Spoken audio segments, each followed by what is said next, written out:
good vibe, we shine on the light. Welcome to chat night, we bring you good vibe, we shine on the light. We all over the world, chat night Africa. We all over the world, chat night Africa. Welcome to chat night, we bring you good vibe, we shine on the light. Welcome to chat night, we bring you good vibe, we shine on the light. We all over the world, chat night Africa. We all over the world, chat night Africa. Welcome to chat night, the only place that we give you good vibe. Chat night Africa. Welcome to chat night, all over the world we are shining the light. Chat night Africa. Welcome to chat night, in the light. Chat night Africa. Welcome to chat night. Hello, everyone. Welcome to this week's edition of Voices of Africa. My name is Divine Chamukong, and I'm anchoring this broadcast from Washington, D.C. metropolitan area. 24 years ago, a poor young man, desperately poor, arrived in the United States from Africa with only a couple of dollars in his pocket.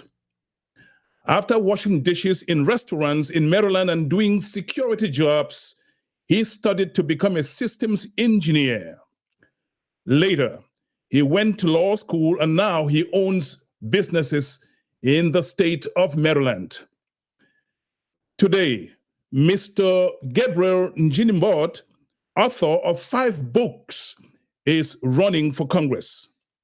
You ask, everyone asks, what prepares him for this challenging job of a congressman? What should residents in his congressional district, District 4, take into account before preferring him over the incumbent, Mr. Glenn Ivey? Ladies and gentlemen, this is where the conversation begins. But before Mr. Gabriel Njinimbot shows his face on the platform, please join me now in welcoming him.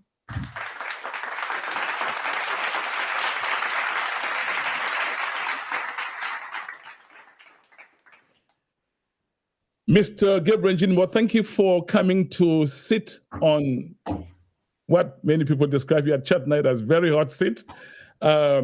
This is going to be a session for very, very probing questions. I know you promised me that you will be up to the task. Thank you. Let's jump into it. Mr. Gabriel Njinimbot, you are getting into this political fight with your main challenger, Mr. Glenn Ivey.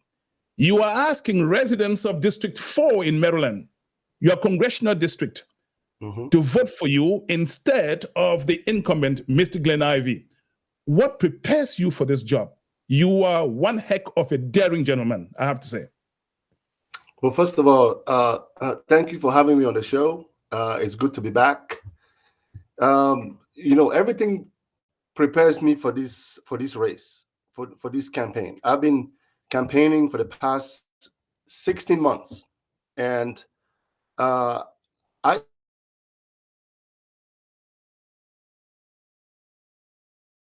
originally, the way I was raised to work very hard and put in all my time, all the energy in anything I do. And that's my parents told me this when I was a young man, that whatever you want to get, you have to work for it. I moved here, like you rightly introduced, about 2 decades ago, a little bit over 2 decades ago, with just $100. And I was happy to be here. And when I came in, I started working at a seafood restaurant in College Park, Maryland, standing on my feet for hours, several hours a day, for 7 days a week. And I took computer classes at the same time and, was a security guard. I've done it all. And I'm ready for this. I'm ready for this. And for the past 16 months, we've knocked on tens of thousands of doors, spoken to tens of thousands of people. And I'm ready for this. I'm ready for this. I was born for something like this. And so I'm ready to win, and I'm ready to serve the people of the 4th Congressional District of Maryland. Well, we'll see how ready you are through how you answer my questions. Mr. Gabriel Njinimbot, Prince George's County has one of the heaviest concentrations of immigrants in Maryland. Why should immigrants who usually prefer to do their 16-hour jobs doubles, and I can understand that's where from where they get food to put on the table. Why should they abandon going to work to go and vote for you? Well, for a very long time, not just people in my district. A lot of people have settled for the status quo. But it's time we get out of the menu and get on the table, because a lot of times the decisions that are made about us, from about our children, our teachers, our truck drivers, our police officers, our firefighters, the immigrant population, our nurses. Most of the time, these decisions are made by folks who are paying their fourth, fifth, and sixth mortgages while we work every day for crumbs. But it's important that the decisions that are made about us, we should be on the table as well. I'm gonna give you a couple of examples. As an immigrant, you have to wait 5 to 7 years to have a work permit, depending on what your story is. And you have to wait 10 years to become a United States citizen, even if you are anxious or eager to vote. Now, the decisions that are made about these policies and these laws are not made by folks like you and I. The decision to pay folks a minimum wage in this country is not made by folks who earn minimum wage. And I actually think that we should turn the table around and have members of Congress who make these laws to make $10 an hour or $15 an hour and see how that works. So it's crucial for folks in District 4 to go out and vote, because for the first time, they will have someone who genuinely cares about their well-being and welfare, not just for themselves, but for the next generation of teachers and doctors and lawyers and congressmen, and why not a president of this country. If you sit back and not vote, someone else is going to vote, and the decisions they're going to make about you, you probably wouldn't like it, but you wouldn't have a choice but to suck it up. So people need to shift the paradigm and change the narrative that working 24 hours a day and not fulfilling your civic duty by registering and going to vote is doing any good for them. You want somebody who understands what it means to be poor. You want somebody who understands what it means to earn a minimum wage. You want somebody who understands what it means to send our kids to a struggling public school system, to be in Congress, to represent you. And the only way this works in America is that you have to register and go out and vote. Now, statistics has shown that folks like us who work hard every day, and understandably so, we're trying to make sure that we put food on the table and pay our loans and student loans, pay our mortgages and things like that. However, you need to take time to go out and vote, because the decisions that are made about you, you have to abide by those decisions. And by the way, nothing moves in our country. Nothing moves unless it goes through the House of Representatives. Everything you can think of has to go through that house to become law. And if you look at the 118th Congress, it's one of the most dysfunctional Congress this nation has ever seen. And partly so is because of the self-interest and selfishness of the members of Congress who make the laws of our country. More so because those who funded the campaigns of those who are in Congress right now are mostly the rich and the wealthy or special interest groups, lobbyists, or big corporations. Now, your member of Congress has no choice but to fight for the interests of those who sponsor their campaigns. That's why you need to go out and vote. Not only go out and vote, you need to register and have everybody in your household who is at a voting age, 18 and above, to register and vote. And by the way, it is free. It's free to vote. It's free to register, even at the comfort of your bed or wherever you are. It takes 5 minutes. So to answer your question, the folks in District 4 need to go out and vote for Gabriel, because Gabriel is the one who understands the plight of ordinary folks in this country on a daily basis. The time is now.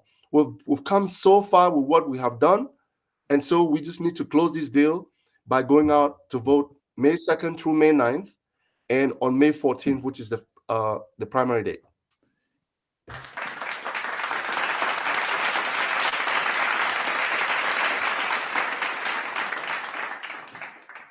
Mr. Gabriel Njinimbot, you come from very humble beginnings. Your parents didn't go to school. You came to the United States 24 years ago and washed dishes, did all kinds of menial jobs. What in those things make you think that you can be a good representative of the people of District 4 in Maryland? Well, the people of District 4 of Maryland mostly constitute of middle class and below middle class folks. And it would be just right for somebody who understands what ordinary folks below the poverty belt, or people who are struggling to uplift themselves from poverty into the middle class, be the one to represent them in the United States Congress. Because what is representation? Representation is all about representing the folks who elect you into office, not the big corporations, not the fat cats, not the special interests, not the lobbies, not the people who have big and deep pockets. The folks in District 4, I mean, if you go down to Beltsville, Laurel, Burtonsville, Greenbelt, Upper Marlboro, Bowie, Landover, Chilham, Seabrooks, Fort Washington, Clinton, and most of these neighborhoods, most of these cities, people will tell you that they're not satisfied with the members of Congress, which, by the way, you never see them until election time. And even at election time, they don't come out and knock on doors as I do, because I understand what it means for these folks to have a true representation in the United States Congress. Most members of Congress are so wealthy and so rich, they don't find any reason to come out and knock on doors. Now, if anybody's watching this show right now, put your hand up or send a thumbs up if you have seen one member of Congress come to your doorsteps and ask you what is most important to you, or if you've received a phone call from any member of Congress asking you what your wish is, what you want to see different in your neighborhood, be it in your school, be it in the school board, or be it in your neighborhood about your safety, be it about your senior citizen, your grandma or your grandpa who's at home. But folks in Laurel, Greenbelt, and across the district will tell you that they have seen me out there. They've seen my yard signs. They've either received a phone call from me, they've received or seen a flyer at their doorsteps or at their doors, or they've seen me drive around with a box truck, because representation is all about representing the folks in your district. And for a very long time, the status quo has been that folks who get elected into office don't come back to ask or see what's going on in the neighborhoods. And we've been numb to this. We've considered this as something that's normal, that it's okay for elected officials to, once in office, just be there and hope that folks will just see their names and vote. Now, we need to change all of that. Representation means representing the folks in your district, because without them, you would not be in Congress. That's why you're called a representative. And I'm ready for this job. I work every day. I go from door to door. We knock hundreds and hundreds, in some cases, thousands of doors every single day. In fact, I was on the streets in Laurel, in Greenbelt, in Upper Marlboro, in Hydesville before I came to this interview. And that's what representation is all about. So how are you going to be? How different are you going to be? I'm going to be very different. I'm going to be very different because I listen to my folks. I listen to the constituents of District 4. And if you listen to the constituents of District 4, they will tell you that our educational system is a struggling school system. We rank number 23, I think 24 out of the 25 public school systems in the entire state of Maryland, this district. And in this district, only 8% of our students are proficient in math, and only 24% of them are proficient in reading, and only 76% of them, which is actually a declining number from 79% from 5 years ago, will actually graduate from high school from high school this year. And I'm going to be different because I have been to these schools. I have been to supermarkets. I have knocked on doors and listened to what the folks are saying. And that's what we should be fighting for in the United States Congress. to make sure that the lives of these folks that we were supposed to represent is going to be different. Because maybe for the first time, you have somebody in Congress who has spoken to 10, like I spoke to 10,000 people last year to understand what the people are saying before I hit the campaign trail, because those are the issues that we want to fight for. The education of our children. Look, Nelson Mandela summed it up by saying that if you want to change the world, educate its people, inform its people. The United States of America needs to spend more time and money to invest in the teachers and students, and make the school a conducive place for our students to learn, and also a conducive place for our teachers to teach. If you speak to teachers in our district, which I've done in several schools, they will tell you that they teach passionately, not for the money.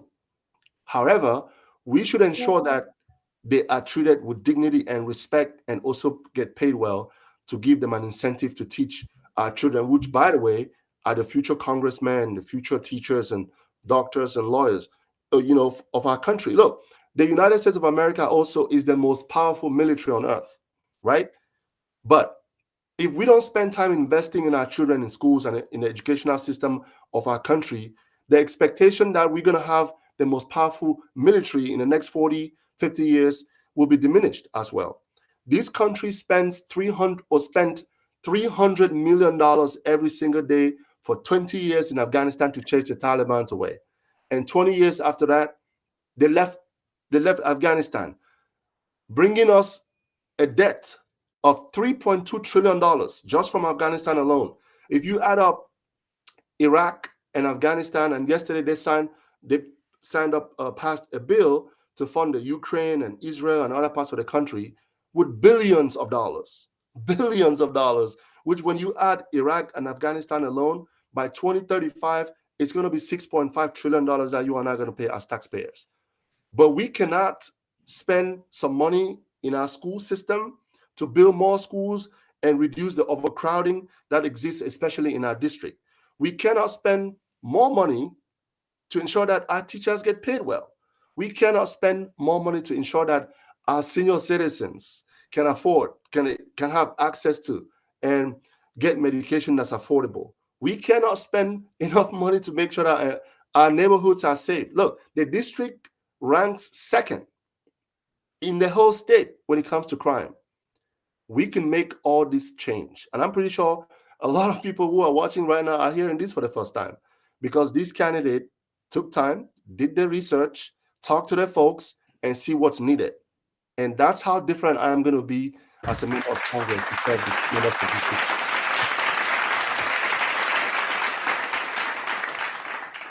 You are watching Voices of Africa, and you see this guy has fire in his belly. He will be right back. Time for us to have a commercial break. Stay tuned. I will be right Welcome to Jarek Delivery. How to place an order. Download the Jarek customer app. Sign up with your name and phone number. Schedule an order and pay. The nearest driver will pick it up and deliver. With Jarek Compensation Plan, become a referrer and enroll a business with delivery needs and earn at least 5% commission on delivery cost. Become a business partner with Jarek and earn at least 10% commission on delivery cost. If you're a driver, you can earn 70% of the delivery cost. Great news! Our current promo is to refer a friend and get $10 on your next delivery when they use Jarek. These are the services we provide: food delivery, furniture delivery, grocery delivery, medicine delivery, moving, junk removal, flower and gifts delivery, auto spare parts and tires, party rentals, courier delivery. For more information, call us at 2407-018513 or visit our website, www.jarek.com. Follow us on Facebook, Instagram, TikTok, and YouTube. At Jarek, we deliver with a smile. Download the Jarek customer app from either App Store or Play Store.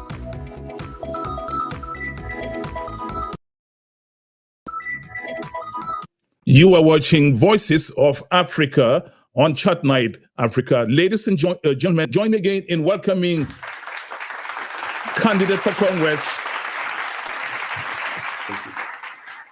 Mr. Gabriel Njinimbot. Your opponent is going to sit there and say, yes, it's easy to sit there and point out all the things that have not been done, all the things that are wrong.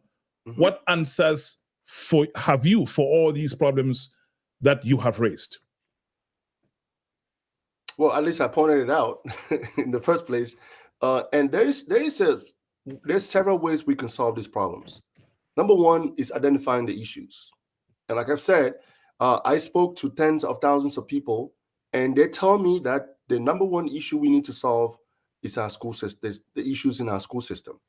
We need to build more schools. That's number one, because the student-teacher ratio in the state of Maryland is 14-1. Now, I've been to several schools, like I mentioned before, and there is no such thing as 14-1. On the average, I would say is 40-1. And we could do this.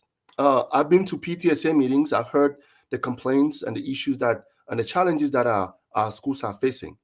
We can solve all these problems. After all, we're the United States of America, right?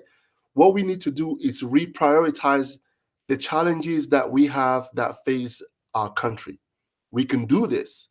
I gave the example of us spending $300 million in war expenses in Afghanistan every single day. Imagine if we were to do the same things for our neighborhoods and our school system. We would have a much better school system than we have right now. So our members of Congress need to prioritize the education of our children as one of the top priorities of the issues that they fight in Congress every single day. You know, the chaos we see in Congress is because the issues that our folks face every day is not a priority for them. And I feel like we need a new generation of people who should be in Congress with new ideas and people who passionately want to serve the country, and people who also understand what the folks below the middle class are going through in our country on a daily basis. Otherwise, the status quo is always going to be the same and nothing is going to change. You heard about this saying that doing the same things over and over again and expecting something different to change. And if you look in Congress, those folks have been there for decades. If they have not been in Congress for decades, they've been part of the establishment either at the local level or at the state level for the past 10, 15, 20 years. And nothing really has changed. And the folks at the grassroots level are beginning to realize this and understand that it would take someone who is not part of the establishment for some of these issues to be resolved. You're talking about the folks on the ground. How are they reacting to you when you show up? We have a tremendous amount of support, and a lot of the folks are shocked that they see someone for the first time who's running for a federal office, running for Congress, that physically comes to their door to tell them that he is running for Congress. And so far, we've got a lot of votes because for the simple reason that we showed up to their doorsteps. I had a gentleman whom I went to the doorstep a few days ago. Before I even gave him my flyer, my card, he said to me, look, just by you coming to my doorsteps, you have my vote. And he asked me to put yard signs all across his yard. And that's to tell you how surprising people are when they see someone who's running for Congress coming to their doorsteps. That also tells you the state of our politics, that people who run for these offices are very disconnected with the folks who they represent in Congress. More so because politics in our country, it's all about the money. So if you have somebody who's funded by a special interest group with $6-7 million, do you think this guy is going to go knocking on doors to ask for votes? No, he would send TV ads and a bunch of mails in the mail asking for vote. And he or she would do that several times so that people can get used to the name they see on the ballot. But Mr. Gabriel Njinimbot, if you get elected after 2 years, you will have to present your report card to voters to justify they are going to the polls to re-elect you. And somebody will be asking the same question I'm going to ask you now. On a scale of 1 to 10, how do you score your challenger, Mr. Glenn Ivy, who is the incumbent? They'll be asking you the same question, or somebody will be asking me the same question if you got re-elected and it's time for, if you got elected and it's time for re-election. They'll be asking on a scale of 1 to 10, how do you score Mr. Gabriel Njinimbot? Well, So what's your response? I would score myself a 10. I have no room for doubts about what I'm going to do and the job I'm going to do as a representative in Congress. And just so folks know this, Congress is a very, very complicated environment. And, you know, as an elected official, there's really not much you could do by yourself in the United States Congress. But what we're going to do is that when we win this election in the next coming weeks, it would prove that ordinary people like myself and everybody else who's watching can win the race, can run for office and win. And once we get into Congress and are able to form a PAC or a caucus in Congress about people who genuinely care about the interests of our folks, then we can make some laws change. We can make a lot of changes that we want, a lot of changes that affect our teachers and students and senior citizens and veterans and nurses and correctional officers. Now, am I saying that, you know, it's going to be a stroke of a pen when I get elected into office? Absolutely not. Because even now, even when I am not elected into office yet, I'm getting pushbacks already. I have folks in the establishment who do not want ordinary people like myself who speak the truth to be in Congress because they know that we are going there to deliver and we're not going there to fight for special interests. Mr. Gabriel Njinimbot, the question I'm asking you is, if you are asking voters to replace your incumbent with you, it is because by your estimation, your incumbent is not doing so well. And he could say, well, the Congress, as you rightly observed, is very dysfunctional. It's so partisan, hyper-partisan, I would even say. So how are you going to overcome that problem if you got elected in Congress? Well, one of the major ways to overcome these type of issues in Congress is not taking money from special interest groups. My incumbent took $6 million from a special interest group, and that's why it's very difficult for him to be able to come out to his folks. I've been to several candidate forums where my incumbent was invited, and he never shows up. I've been to several of them, and he never came. And that's to tell you that once you are being funded by a special interest group or a big corporation, you can no longer fight freely for the ordinary guy on the street, especially the people who elected you into Congress. So I'm not being funded by any of these folks. And I can tell you that makes me a very unique and very different candidate. In Congress, there are not many candidates over there who are not being funded by special interest group and big corporations. So to answer your question, I'm very different than my incumbent because I am not being funded by those special interest groups, and I'm not going to work for them. I will be working for the ordinary guy on the street who needs help the most.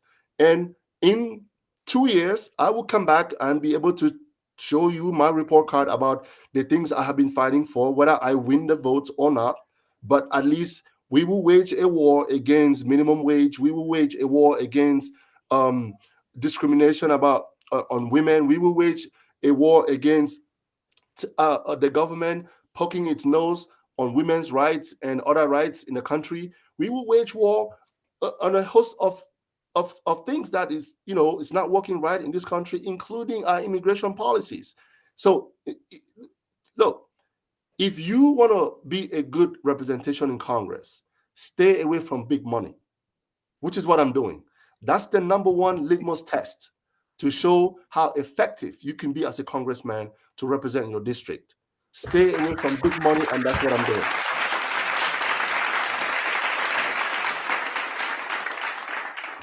We love Chat Night Africa.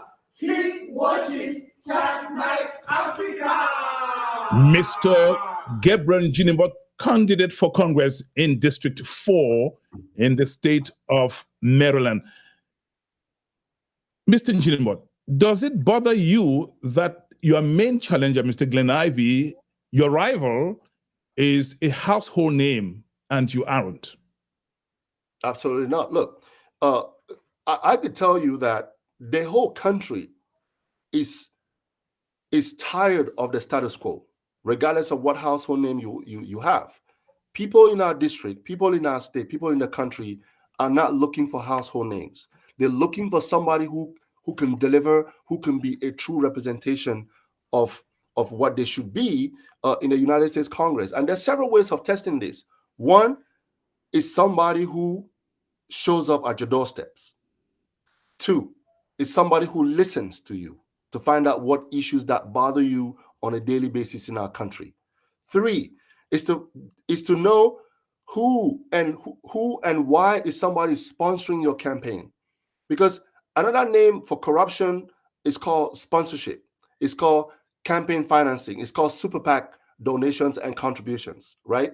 If somebody is giving you $10 million to finance your campaign or to fund your campaign, that's to tell you that you have to work for them. And that's what's happening to most members of Congress. I'm not that candidate. I'm a candidate who is funded by ordinary folks like you and I with $5. People who dig into the small savings they have and give me $10, $100, $200. And these are the people I'm going to be fighting for. Now, the folks with household names, as we have seen, they've been around for decades. And still, our students in our school are still performing at an 8% proficiency in math, still reading at a 24% proficiency rate. And only 76% of them are able to graduate at the end of the school year. Even with the so-called household names, right? We still have veterans hanging around street corners, holding signs, asking for food and a place to stay. We still have nurses who work 16-hour shifts. We still have correctional officers working 16 hours a day for several days, not because they want to, but because they have to save money for retirement. What happened to the so-called household names? So the folks in our district are no longer bought by household names. They're looking for somebody who is genuine, somebody who is not corrupt, somebody who is not sponsored by anyone who is going to dissuade them from doing what they went to Congress to do. And I'm one of the exceptional candidates who right now is not taking a dime from any special interest group. And that's what I'm going to stick for. That makes me different. That makes me ready for this job. And that makes me ready to fight for the ordinary guy on the street in District 4. We love Chat Night Africa. Keep watching Chat Night Africa. And by the way, just to add one more thing, there is a lot of folks in this district who do not know who their congressman is. They have no idea. And I pose this question all the time before I talk to somebody. Do you know who your congressman is? A lot of them don't know them because they don't watch TV to see their TV ads. There are no yard signs on the road showing who their congressman is. They never come to their doorsteps.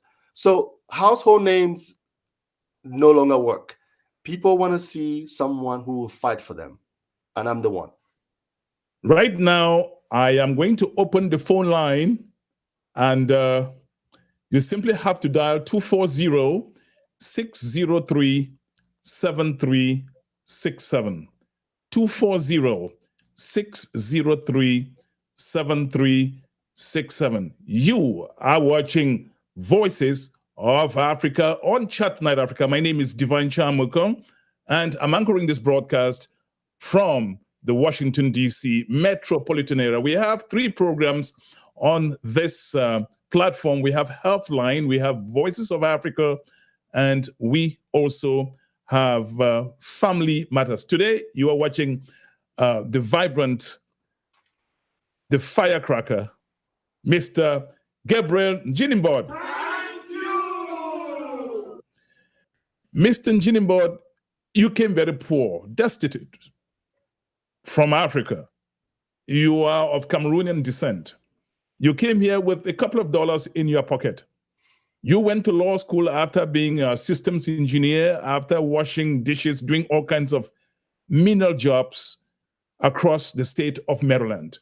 One would think that at this point, you're making money, you should do like other immigrants do, sit quietly somewhere as a private citizen, travel across the world, and enjoy your money. Why are you getting into this headache of politics? Well, that's a very good question, an interesting one. Um, you know, based on where I came from and what I've been through, and me standing here today, um, I think it's just right for me to give back to the country that has made me who I am. That's number one. Number two, after almost 2 decades, and I walked the streets. I worked from a seafood restaurant all the way to corporate America, and I own a business. And I've walked the streets and I see vets hanging around street corners, holding signs asking for food and a place to stay. I've seen correctional officers work 16 hours and come out of work and pass out because they work so hard. I've seen the discrepancies and the injustices that prevail, not just in this district, but across the state, especially amongst the Black and brown folks. I have seen senior citizens who are in need of their medication and can't afford it or don't even have access to it. I have seen students who struggle and want to make life better for themselves. I have seen teachers who passionately want to teach but can't because the amount of money they make cannot sustain them. I've seen people who live on minimum wage. I've seen immigrants who brave the jungles and high seas and walk on land to come to this country, struggle every day to make ends meet for themselves. And I realized that if someone does not get out of the comfort zone, if someone who understands the plight of all these people I've listed takes the baton and decide to run for Congress so that the laws that affect all these people can change, the status quo will always be the same.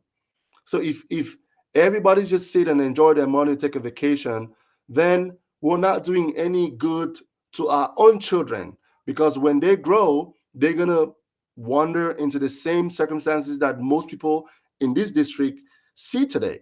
And that's why I decided to do this, because someone has to do this to change the status quo. We can do better than what we are doing right now in our country. And it takes someone who understands this plight to run for this office. And that's why I'm doing it. Like, you're right. I could have, decided to just take a seat back, relax. But I do have 3 children I'm raising in the country. I have neighbors who have children in public schools, in a struggling public school. I have friends who have parents who can't afford to buy medication because it's very expensive. And if we keep waiting on the establishment class for this to change, it's never going to change, because like I mentioned before, these folks have been in government for the past 10, 15, 20 years. Do we want our immigrant population to wait for 10 years to become a citizen, even though they have no criminal background, they work every day, they own a house, they send kids to school? Do we want them to wait for 10 years before they become citizens and vote? No, we don't. And these laws can only be passed by people who fully understand what it means to wait on the bench for 10 straight years and wonder how you're going to pay your mortgage, and wonder how you're going to send your own kids to school, and wonder how you're going to feed the family you left back at home when you have zero criminal background. So this is why I'm running. This is why I'm running. It's important that the floor I will sit on will be the ceiling I will sit on will be the floor of the next generation, and someone has to do it. Somebody has to step up the game and run for these offices so that we can get out of the menu and be on the table when such decisions are made about us.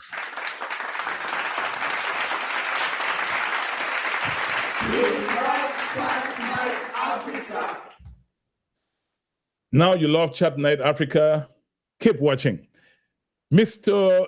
Gabriel Njinimbot, if a vote on abortion came up in Congress, assuming that you are elected, how would you vote and why? Well, this falls under what I consider women's rights.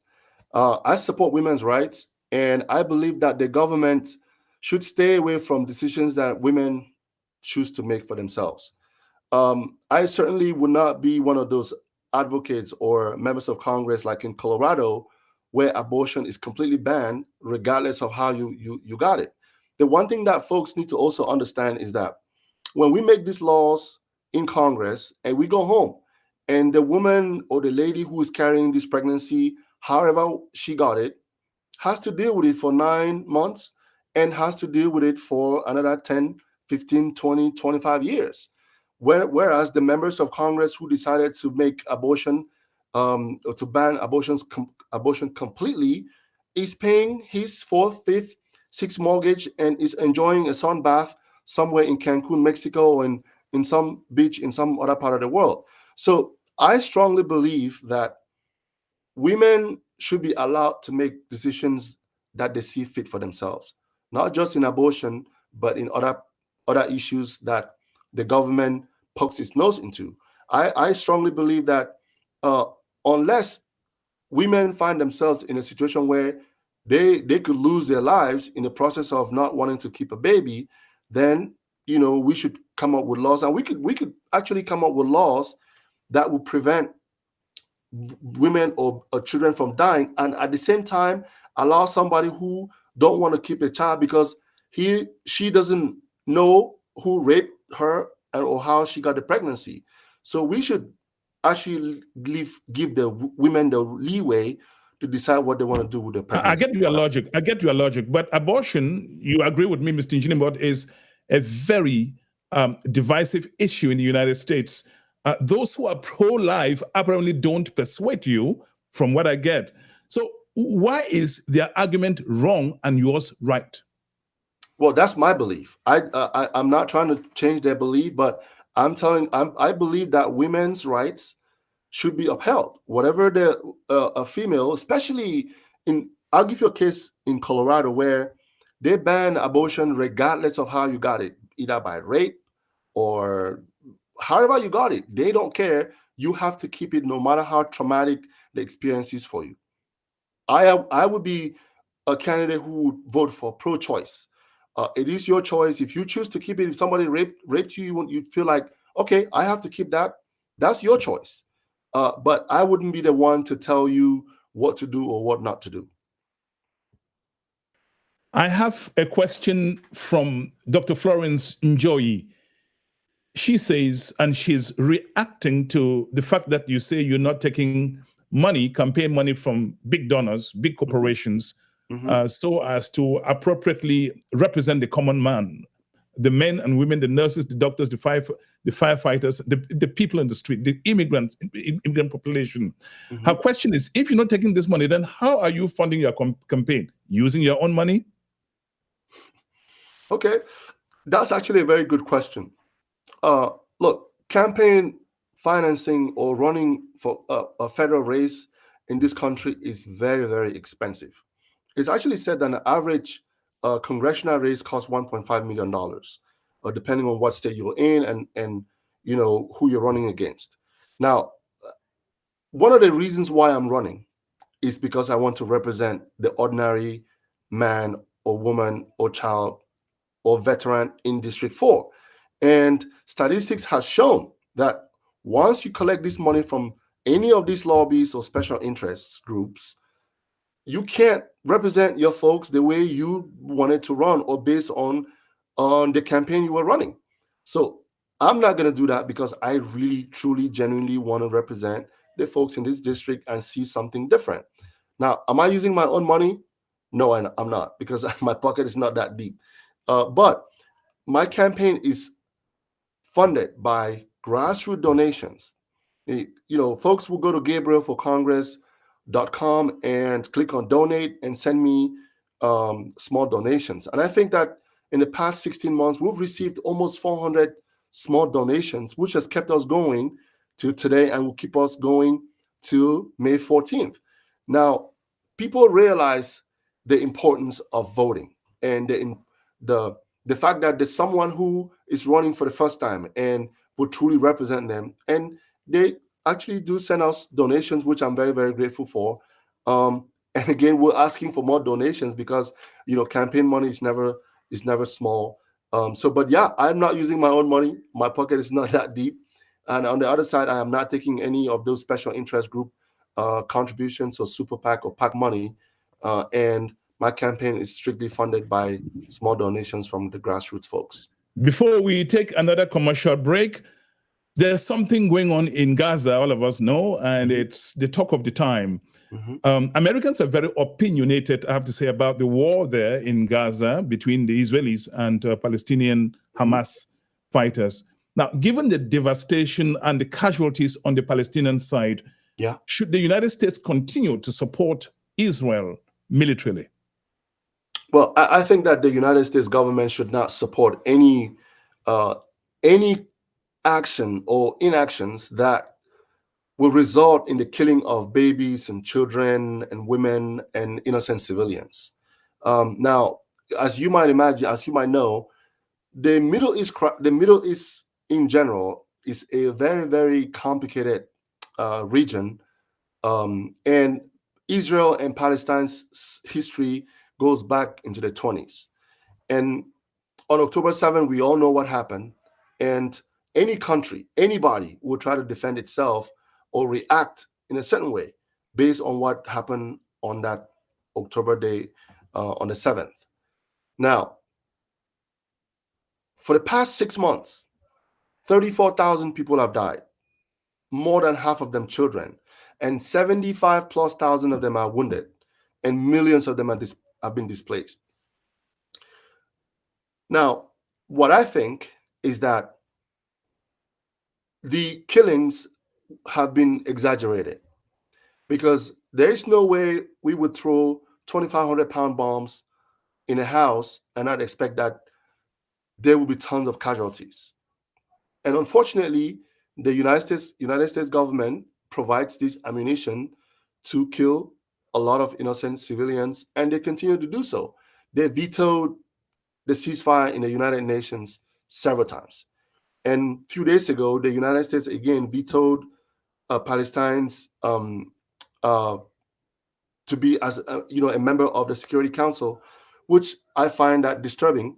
And I think that the United States government, in as much as they airdrop food, but they supply weapons to kill a lot of these innocent civilians, I think that it's wrong, and it should stop.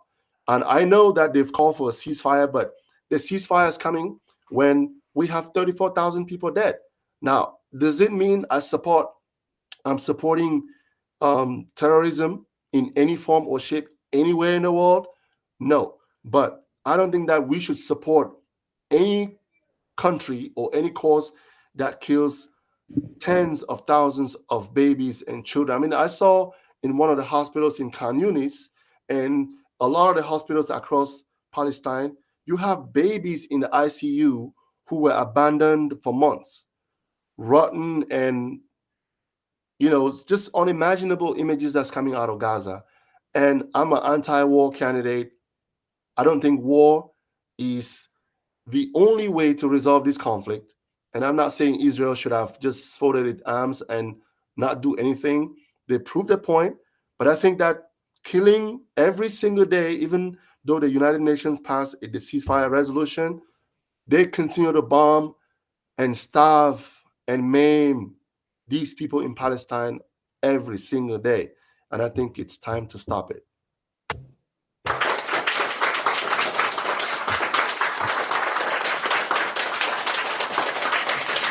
You are watching Voices of Africa. If you want to enjoy this broadcast, go on www.chatnightafrica.net.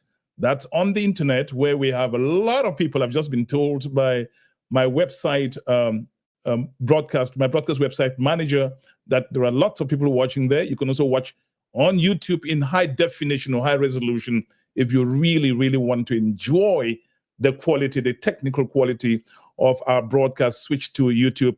Before we bring up Mr. Gabriel Njinimbot, ladies and gentlemen, we have another commercial break. I'll be right back. Welcome to Garrett Delivery Service LLC.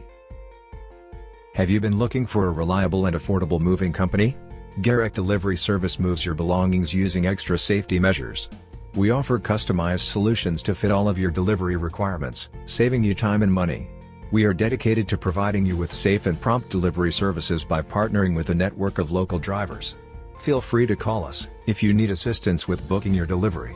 Here are some of the proficient services we offer. Local moving services. Furniture delivery services. Medicines delivery services. Letters delivery services. Documents delivery services. Grocery delivery services. Food delivery services. Flowers and gifts delivery services. Junk removal services. Home cleanout service. Other attributes to make you hire our fascinating services. Operational since 2019, 24/7 availability, timely delivery, trusted partnership with local movers. We value your time, maximum customer satisfaction, reasonable rates. Get in touch to book your delivery.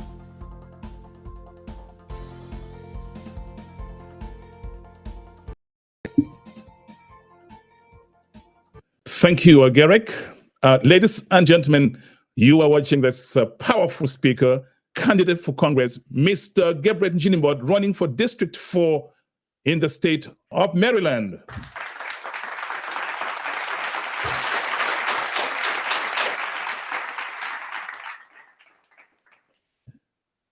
Mr. Njinimbot, lots of people are watching this broadcast now all over the world, across the United States. More people will be watching later on. The question somebody watching out of your congressional district is this: why should they support you? And if that question were posed to you by any of the people watching you right now out of your congressional district, what's your answer? Well, I say it's very easy. Go to GabrielForCongress.com. And what was the question? Why should they support me or how? Absolutely. I was going to come back to that. Why should they support me? You have to answer that question. There's a lot of reasons why they should support me. Number one, this election is not about me. It's about the next generation of students and teachers, the next generation of congressmen, of governors and senators and president for that matter. It's important for people to support me because I am the voice of change. I'm the voice who represent people who have been struggling in our country for a very long time and have completely been ignored by the establishment politics, be it the Republicans and the Democrats. They should support me because I'm the candidate who understands what it means to be an immigrant.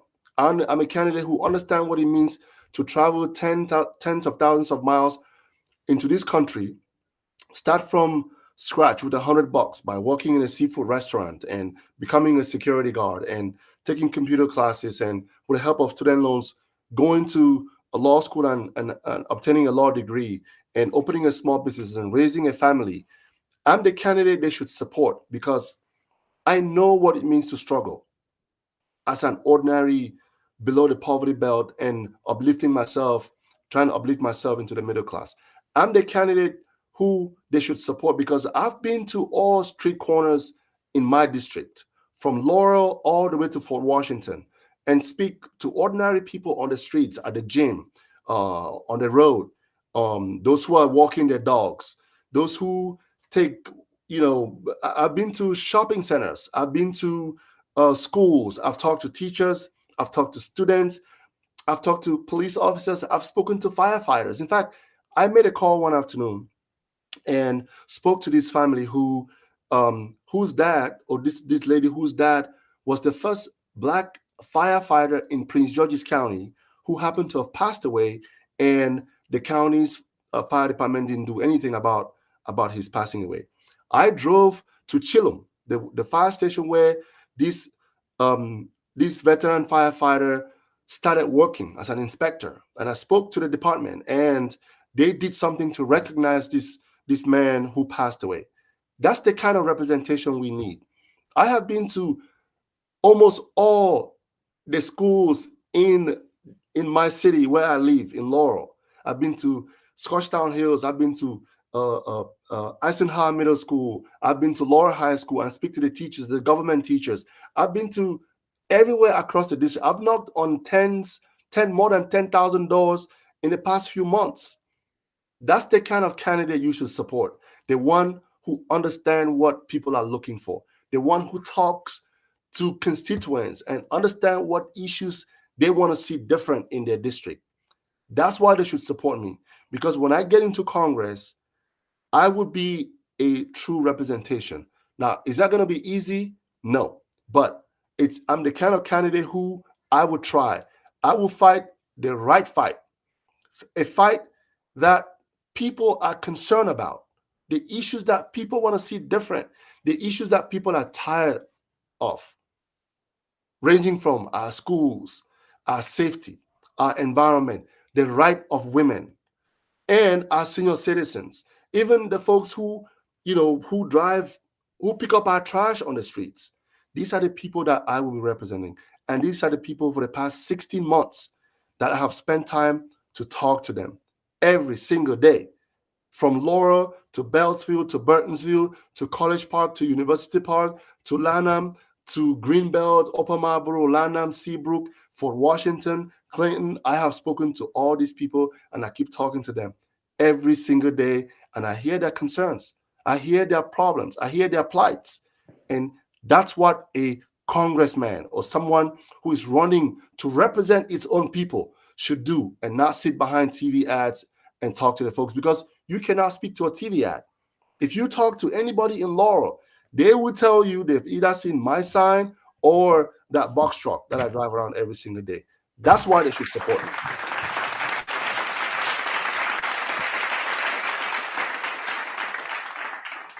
We are soon going to close this broadcast. It was scheduled to run for an hour. Mr. Njinimbot, you will have to win the primaries before you contest in the November general elections. In bullet point form, what's your message to the residents of District 4, regardless of race? To the folks who are watching and anybody who lives in District 4, the time has come when we need something different. The time has come when we can no longer settle for the status quo we've seen in our country for the past decade. It is time to bring this district back to what it was when Wayne Curry was county exec. A couple of decades ago, Prince George's County was considered the richest Black county in the entire United States of America. Now we rank second in crime in the entire state of Maryland. Our students are performing at an 8% proficiency in math, a 24% proficiency in reading, and only 76% of our students will graduate at the end of a school year. My question is, are we still the United States of America, which is held as the highest beacon of hope, something I held in very high esteem when I was 12, listening to Voice of America in Cameroon? Are we still that Prince George's County that was what it was called the Black Bougie Heaven 2 decades ago?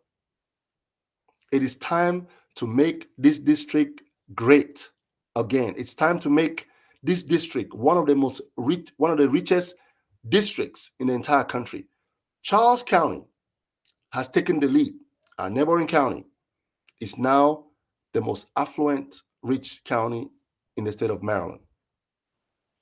My message to the folks in this district is, if we want to take back our district, vote for Gabriel Njinimbot on May 2nd through May 9th and on May 14th. They will go and vote because they hope you will bring home the bacon. That's also about bread and butter.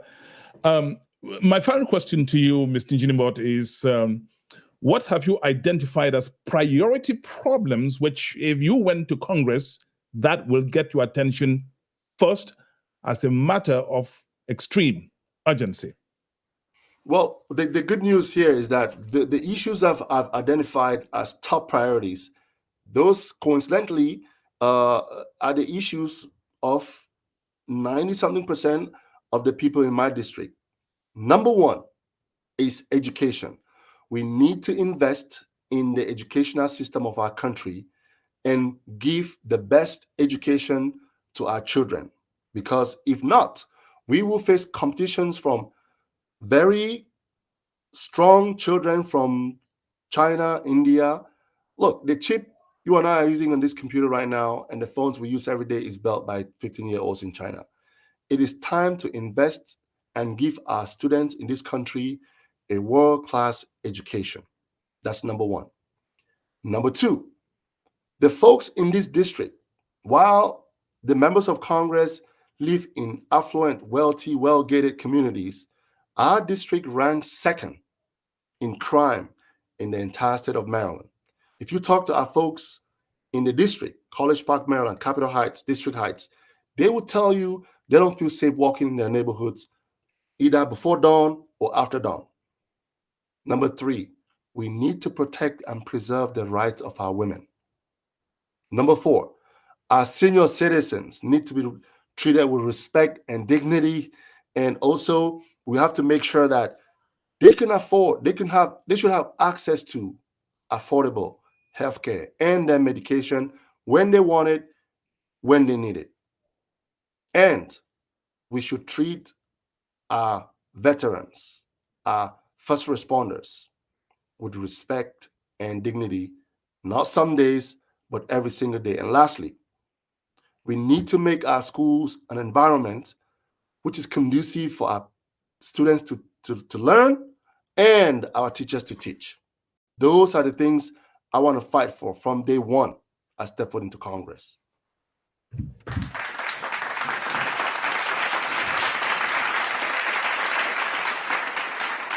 Keep watching Chat Night Africa.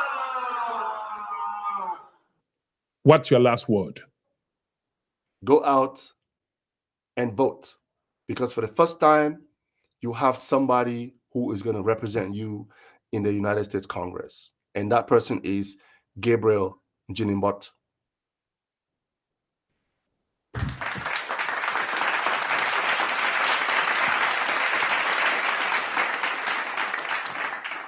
Thank you so much, Mr. Gabriel Njinimbot, candidate for Congress District 4 in Maryland. Oh, before you go, what areas constitute District 4? And that's my last question now. Yes, I'm going to try to see if I can list all of it. District 4 is a very large district. In fact, it's the largest district in the state. So if you live in the following cities: Laurel, Beltsville, Burtonsville, parts of Silver Spring, Hyattsville, Greenbelt, Lanham, parts of Bowie, parts of Upper Marlboro, parts of Landover, Seabrook, Capitol Heights, District Heights, Clinton, Fort Washington, Chilum, and so on. But these are the major cities that constitutes District 4. I might have left some of it out, but if you live in any of these cities I just mentioned, make sure you go out and vote. But before you vote, you have to have registered as a Democrat, because in Maryland, you cannot vote for a Democrat if you are not registered as a Democrat. And before we go, I wanted to say that if you live in any of these cities, I'm asking for a favor, a huge favor. If you want me to bring or send someone to bring you cards for you to give it to all your neighbors, just inbox me either on Facebook or on WhatsApp, some way on my campaign website, and I'll be more than happy to either send someone or bring some flyers so that each and every one of us could act like campaign, canvassing folks. Just give it to your neighbor. If you could give 50 flyers to your neighbor, and we have 500 people do the same thing, then we will cover the entire District 4. And this would mean that your voice will be heard loud and clear throughout the district. Beautiful. Thank you.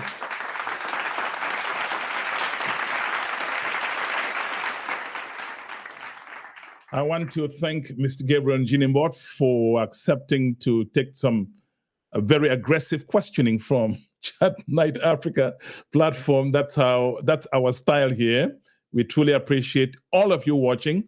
We appreciate all of you on the internet, www.chatnightafrica.net. That's where you can watch this in very high resolution. Also on YouTube, search Chat Night Africa. You see it scrolling below the screen. My name is Divine Nchamukong. If you've never visited our website, broadcast website, you ought to go there. You'll be blown away. I want to thank my director of transmission, Mr. Mumbali, who is in Chicago. And my special thanks go to my right-hand man, my lieutenant, that's Mr. Roger Full, who is my IT superman on Chat Night Africa. He's there in Lagos. It's late now, but he's making sure that you can watch this broadcast in stunning quality. I could not also go without thanking Mr. or Dr. Elo. Dr. Elo is in the state of Virginia in Maryland. He's the guy who designed this platform to look this beautiful. So if you want to go do anything, social media, contact me and I'll hook you up with Dr. Elo. He is just incredibly talented in the field. Thank you everyone for watching. If you are watching this on YouTube, please hit the subscription button. We've lined up powerful volcanic content for you in the next few days. We have one coming up on Friday. We are going to be interviewing one of the best immigration lawyers here in the United States, Mrs. Beach. So stay tuned for that show. Go on YouTube. What you want to do is hit the subscription button and the notification bell. You will not believe what you watch on this Friday. Before I go, Mr. Gabriel Njinimbot, I invite you to enjoy this. Chat Night Africa. Chat Night Africa. Chat Night Africa. Chat Night Africa. Chat Night Africa. Chat Night Africa. Chat Night Africa. Chat Night Africa. Chat Night Africa. Chat Night Africa. Chat Night Africa.